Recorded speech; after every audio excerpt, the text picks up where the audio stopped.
Hakikat studi kelayakan usaha. Studi kelayakan bisnis atau usaha adalah kegiatan yang mempelajari secara mendalam tentang usaha atau bisnis yang akan dijalankan, dalam rangka menentukan layak atau tidaknya usaha tersebut dijalankan.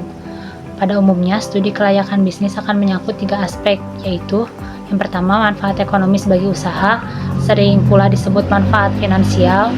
Yang kedua, manfaat ekonomis usaha bagi negara tempat usaha tersebut dilaksanakan, sering disebut manfaat ekonomi nasional. Dan yang ketiga, manfaat sosial bagi masyarakat sekitar. Tujuan studi kelayakan. Ada 5 tujuan perlunya studi kelayakan sebelum suatu usaha atau bisnis dijalankan. Yang pertama, ada menghindari risiko kerugian. Yang kedua, memudahkan perencanaan. Yang ketiga, memudahkan pelaksanaan pekerjaan. Yang keempat, memudahkan pengawasan. Yang kelima, memudahkan pengendalian. Hal-hal yang perlu diperhatikan dalam studi kelayakan yaitu ruang lingkup kegiatan usaha, cara kegiatan usaha dilakukan, evaluasi terhadap aspek-aspek yang menentukan berhasilnya suatu usaha, hasil kegiatan usaha serta biaya yang harus ditanggung untuk memperoleh hasil tersebut, dan yang terakhir ada akibat-akibat yang bermanfaat ataupun tidak dari adanya usaha. Aspek-aspek studi kelayakan bisnis. Menurut Husein Umar, dalam studi kelayakan bisnis, manajemen, metode, dan kasus, aspek-aspek dalam studi kelayakan meliputi 2 hal, yaitu ada aspek teknis dan yang kedua ada aspek pasar dan pemasaran. Aspek teknis, evaluasi aspek teknis mempelajari kebutuhan teknis proyek seperti penentuan kapasitas produksi, jenis teknologi yang digunakan, penggunaan peralatan dan mesin, serta lokasi usaha yang paling menguntungkan. Ada 2 langkah penting dalam proses ini. Yang pertama ada identifikasi spesifikasi teknis penting dan pengembangan dan uji coba produk. Yang kedua ada aspek pasar dan pemasaran. Pada dasarnya, aspek pasar dan pemasaran bertujuan untuk mengetahui luas pasar, pertumbuhan, permintaan, dan pangsa pasar produk atau jasa yang bersangkutan. Baik, selanjutnya saya akan membacakan rencana pemasaran. Rencana pemasaran terdiri menjadi 8 kelompok. Yang pertama ada analisis lingkungan, yang kedua riset pasar, yang ketiga analisis potensi pasar, yang keempat identifikasi pasar potensial, yang kelima ada identifikasi pelanggan potensial, yang keenam estimasi hubungan harga biaya volume, yang ketujuh sumber informasi pasar, dan yang kedelapan peran uji coba pasar. Selanjutnya yang pertama ada analisis lingkungan. Pada umumnya, lingkungan eksternal tidak dapat dikendalikan oleh kewirausahaan. Akan tetapi, dalam pembuatan rencana pemasaran, kewirausahaan hendaknya menyadari perubahan pada bidang-bidang berikut. Yang pertama, ada perekonomian, yang kedua, kebudayaan, yang ketiga, teknologi, yang keempat, permintaan, yang kelima, persoalan hukum, yang keenam, persaingan, dan yang ketujuh, bahan mentah. Selanjutnya yang kedua ada riset pasar. Riset pasar adalah pengumpulan, pencatatan, dan analisis secara sistematis secara informasi yang berkait dengan pemasaran dan jasa. Tujuan riset pasar yaitu mengumpulkan informasi untuk mengembalikan keputusan pada perasaan dan pendapatan dalam rangka membantu untuk menentukan pasar yang menguntungkan, memilih produk yang dapat dijual, menentukan perubahan dalam perilaku konsumen. Selanjutnya, yang ketiga ada analisis potensi pasar. Penentuan dari evaluasi potensi pasar dan ventura bisnis baru yang direncanakan hendaknya dimulai dengan pengumpulan data-data yang relevan dengan pasar pengendalian pelangganan potensial. Motivasi pembeliannya, kebiasaannya membeli, dan berdampak perubahan dalam karakteristik produk pada potensi pasar. Yang keempat, ada identifikasi pasar potensial. Estimasi potensi pasar melibatkan permintaan sekarang terhadap produk dan proyeksi kecenderungan pasar pada masa mendatang. Selanjutnya di sini ada yang kelima, yaitu identifikasi pelanggan potensial.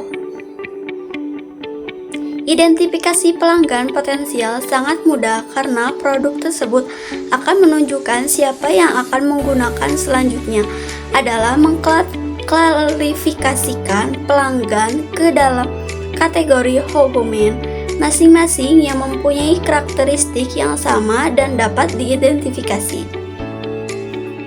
Selanjutnya yang keenam ada estimasi hubungan harga biaya volume. Konsep teoritis mengenai hubungan antara tingkat harga tertentu dan tingkat penjualannya dikenal sebagai elastisitas harga permintaan. Elastisitas ini mengukur kepekaan pembelian terhadap perubahan harga. Ketujuh ada sumber informasi pasar. Ada dua pendekatan untuk memperoleh data-data bagi informasi tersebut, yaitu 1. Mencari data yang secara spesifik dirancang untuk mengumpulkan informasi pada proyek tertentu. 2. Informasi yang dihasilkan dengan cara ini dinamakan data primer. Yang ketiga, menentukan data-data relevan yang diterbitkan oleh lembaga pemerintah. Yang kedelapan ada uji coba pasar. Metode yang digunakan dalam uji coba pasar adalah dipamerkan pada pameran perdagangan penjualan pada sejumlah konsumen terbatas, dan menggunakan uji coba pasar bahwa penerimaan calon pembeli dapat diamati dan dianalisis dari dekat. Arti penting studi kelayakan pasar. Yang pertama ada aspek yuridis, yang kedua ada aspek manajemen organisasi. Aspek yuridis, bagi pemilik usaha, evaluasi ini berguna untuk kelangsungan usaha serta dalam rangka meyakinkan para kreditor dan investor bahwa usaha yang akan dilakukan tidak menyimpang dari aturan yang berlaku. Yang kedua ada aspek manajemen organisasi. Salah satu hal yang paling penting dalam manajemen adalah sumber daya manusia, dikarenakan setiap bisnis usaha membutuhkan sumber daya manusia dengan berbagai jenis keterampilan untuk bekerja sama mencapai tujuan organisasional. Evaluasi kebutuhan personel total dan keterampilan manajerial yang dibutuhkan adalah syarat analisis usaha baru. Analisis mensyaratkan dijawabnya 3 pertanyaan, yaitu yang pertama ada jenis keterampilan dan bakat personelia yang bagaimana yang tersedia dan struktur organisasi apa yang ada. Yang kedua, jenis organisasi apa yang dan keterampilan apa yang pada akhirnya dibutuhkan dalam penerapan usaha baru yang efektif. Yang ketiga, keterampilan dan bakat apa yang akan dibutuhkan jika usaha baru tersebut mulai berhasil dan tumbuh. Jawaban pertanyaan-pertanyaan tersebut akan memberitahukan perlunya mencari bakat-bakat baru dalam organisasi untuk memenuhi kebutuhan personalia. Yang pertama, penentuan kebutuhan personalia dan perancangan struktur organisasi awal. Yang kedua, perbandingan kebutuhan dan ketersediaan personalia. Yang ketiga, aspek lingkungan. Yang keempat, aspek finansial yang terdiri dari analisis kelayakan finansial. Yang kedua, ada kebutuhan finansial total. Yang ketiga, sumber daya finansial yang tersedia dan biaya-biayanya. Yang keempat, ada aliran kas yang diantisipasi. Yang kelima, pengembalian investasi yang diantisipasi, dan yang terakhir ada analisis persaingan. Tahapan studi kelayakan bisnis. Dalam melaksanakan studi kelayakan bisnis ada beberapa tahapan yang harus dikerjakan. Yang pertama ada penemuan ide proyek, yang kedua ada tahap penelitian, yang ketiga ada tahap evaluasi proyek, yang keempat ada tahap pengurutan usulan yang layak, yang kelima ada tahap rencana pelaksanaan proyek, dan yang terakhir ada tahap pelaksanaan proyek. Selanjutnya ada C. Penetapan kelayakan usaha baru. Salah satu faktor yang menyebabkan kegagalan usaha baru adalah kendala bagi wirausahaan, yaitu sebagai berikut. Yang ke-1 ada pengetahuan pasar yang tidak memadai. Kedua, kinerja produk yang salah. 3. Tidak disadarinya tekanan persaingan. 4. Keusangan produk yang terlalu cepat.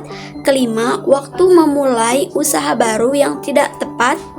Keenam, kapasitasi yang tidak memadai.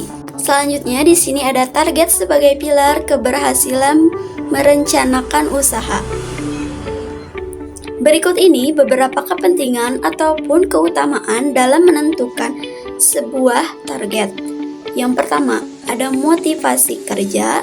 Kedua, memacu cara kerja. Ketiga, membuat prioritas, memaksimalkan potensi, memberi kekuatan untuk hidup pada masa kini, memperlancar komunikasi, memacu semangat dan sebuah organisasi, mengevaluasikan kemajuan, membuat perencanaan.